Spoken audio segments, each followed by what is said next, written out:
تو ہمارے سامنے جب نبی کریم صلی اللہ علیہ وسلم کا کوئی حکم آ جاتا ہے تو ہر چیز، ہر حکم، ہر دلیل وہ ختم ہو جانی چاہیے جب نبی پاک صلی اللہ علیہ وسلم کی بات، نبی پاک صلی اللہ علیہ وسلم کی آواز سے اپنی آواز بلند نہ کرو۔ تو نبی پاک صلی اللہ علیہ وسلم کا نام نامی آ جائے، آپ کی کوئی حدیث آ جائے، آپ کا فرمان اقدس آ جائے تو بس فوراً چپ کر جانا چاہیے، اس لیے کہ ہم آپس میں ایک دوسرے کی دلیلوں کا جواب دلیلوں سے دے سکتے ہیں، لیکن نبی کریم صلی اللہ علیہ وسلم کے فرمان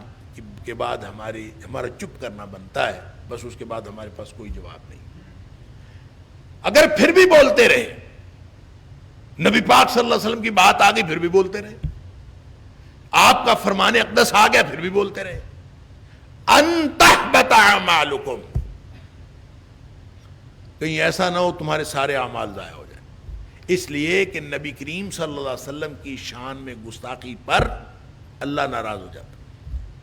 جب اللہ ناراض ہوتا ہے تو سارے اعمال ضائع ہو جاتے ہیں۔ تو ان تحبط اعمالکم وانتم لا تشعرون، کہیں تمہارے اعمال ضائع ہو جائیں اور تمہیں خبر بھی نہ ہو۔ یہ بات جب کہی جا رہی تھی تو یہ صحابہ کرام کو کہی جا رہی تھی، یہ منافقین کو نہیں کہا جا رہا تھا، یہ صحابہ کرام کو کہا جا رہا تھا۔ منافقین تو پہلے ہی معلوم تھا کہ منافق ہیں، وہ تو اللہ اور اس کے رسول صلی اللہ علیہ وسلم کی بات مانتے ہی نہیں تھے، اور وہ اندر سے وہ تھے ہی کافر، اور وہ تو مانتے نہیں تھے۔ وہ نہیں ہیں، یہ وہ ہیں جن کو پتہ ہی نہ چلے کہ ان کے اعمال ضائع ہو گئے، وہ سمجھ رہے ہوں کہ ہمارے اعمال ضائع نہیں ہوئے، وانتم لا تشعرون، تمہیں شعور ہی نہ ہو اور تمہارے سارے اعمال ضائع ہو جائیں، یہ اہل ایمان کو کہا جا رہا ہے۔ لہٰذا اتنی احتیاط کی ضرورت ہے، نبی پاک صلی اللہ علیہ وسلم کی فرامین جب سامنے آ جائیں، اور ہمارا رویہ بعض اوقات یہ ہوتا ہے، اللہ تعالیٰ معاف فرمائے بعض لوگوں کا، اکثر لوگ تو الحمدللہ نبی پاک صلی اللہ علیہ وسلم کی نام نامی کا بھی احترام کرتے ہیں، اور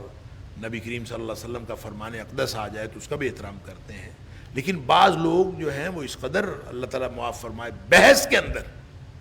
بحث جیت جانے کے چکر میں ان کو کوئی حدیث سنا دو کہ حدیثیں تو بہت ساری ہیں، اور چھوڑو حدیثیں تو بہت ساری، یعنی حدیث کی بات چھوڑو، باقی بات اور بات کرو، دلیلیں اور دو، حدیث کی بات چھوڑو۔ انا للہ و انا الیہ، اس سے بڑی گستاخی اور کیا ہو سکتی ہے؟ حدیث کا مقام کیا ہے؟ حدیث کا مقام یہی ہے کہ اگر کسی شخص نے نبی کریم صلی اللہ علیہ وسلم کی صحیح حدیث کا انکار کر دیا، اللہ اکبر،